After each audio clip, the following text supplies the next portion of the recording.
Shalom Bapak Ibu Saudara yang terkasih di dalam Tuhan. Salam sehat bagi kita semua. Tuhan beserta kita.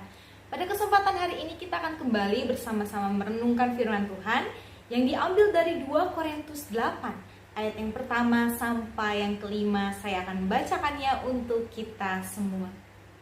Saudara-saudara, kami hendak memberitahukan kepada kamu tentang kasih karunia yang dianugerahkan kepada jemaat-jemaat di Makedonia.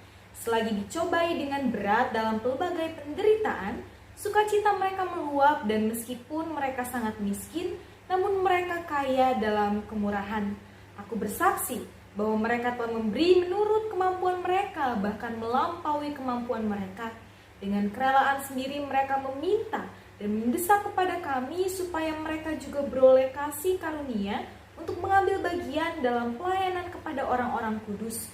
Mereka memberikan lebih banyak daripada yang kami harapkan. Mereka memberikan diri mereka pertama-tama kepada Allah, kemudian oleh karena kehendak Allah juga kepada kami. Bapak Ibu Saudara yang terkasih di dalam Tuhan, setiap kita pasti pernah yang namanya merasakan jatuh cinta.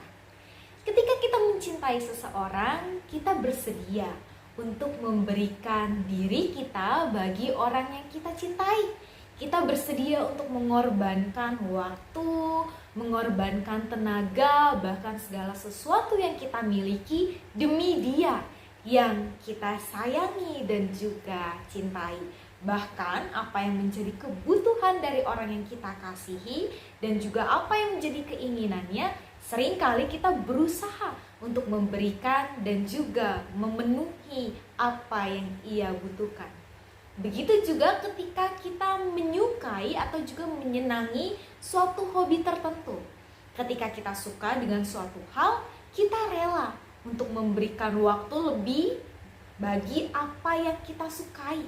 Kita juga rela untuk mengeluarkan dana ataupun uang lebih demi hobi dan juga kesukaan kita. Ketika kita mencintai, ketika kita menyukai, maka kita rela untuk memberikan pengorbanan dan juga memberi diri bagi yang kita cintai. Perasaan itulah yang mungkin menggambarkan jemaat di Makedonia yang diceritakan oleh Rasul Paulus di dalam suratnya kepada jemaat di Korintus. Jemaat Makedonia adalah jemaat yang sederhana, yang bahkan di dalam surat Paulus sendiri pun di situ dikatakan dan digambarkan bagaimana jemaat Makedonia menerima tekanan dan juga penderitaan. Mereka hidup di dalam kekurangan bahkan kemiskinan. Tapi di dalam setiap keterbatasan mereka, jemaat di Makedonia dijadikan teladan oleh Rasul Paulus untuk menjadi teladan iman bagi jemaat di Korintus. Karena di dalam keterbatasan mereka, bahkan di dalam kekurangan mereka, atas dasar cinta kasihnya kepada Allah, mereka rela untuk memberi diri. Mereka rela untuk terlibat di dalam pelayanan dan juga memberikan persembahan kepada jemaat Tuhan dan juga pelayan-pelayan Tuhan. Karena itu, mereka dijadikan teladan oleh Rasul Paulus karena keramahannya, karena kemurahannya, dan juga karena kasihnya kepada Allah. Ketika kita mencintai sesuatu, maka yang kita cintailah yang akan menjadi prioritas di dalam kehidupan kita. Ketika kita mencintai, maka kita seharusnya menunjukkan rasa cinta kita melalui setiap apa yang kita lakukan, kita berikan dan juga kita korbankan bagi orang ataupun sesuatu yang kita cintai.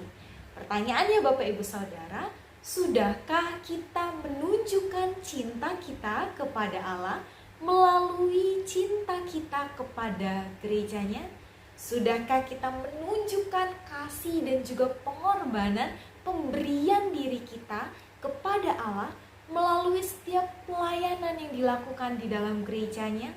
Melalui setiap pemberian, baik itu diri, baik itu persembahan, baik itu waktu dan juga tenaga kita yang kita beri untuk kemuliaan nama Tuhan melalui setiap pelayanan yang dilakukan oleh gereja Tuhan. Kiranya pelayanan yang dilakukan oleh jemaat di Makedonia menjadi teladan iman bukan hanya bagi jemaat di Korintus kala itu saja, tetapi juga bagi setiap kita saat ini, di mana mereka yang di dalam keterbatasannya tetap mau untuk memberi diri, untuk melakukan pelayanan bagi kemuliaan nama Tuhan atas dasar cintanya.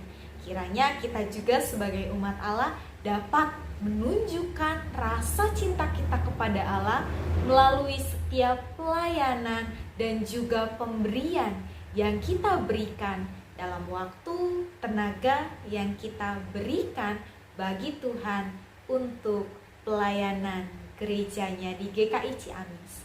Tuhan memampukan kita dan juga menuntun kita. Tuhan memberkati kita semua. Amin.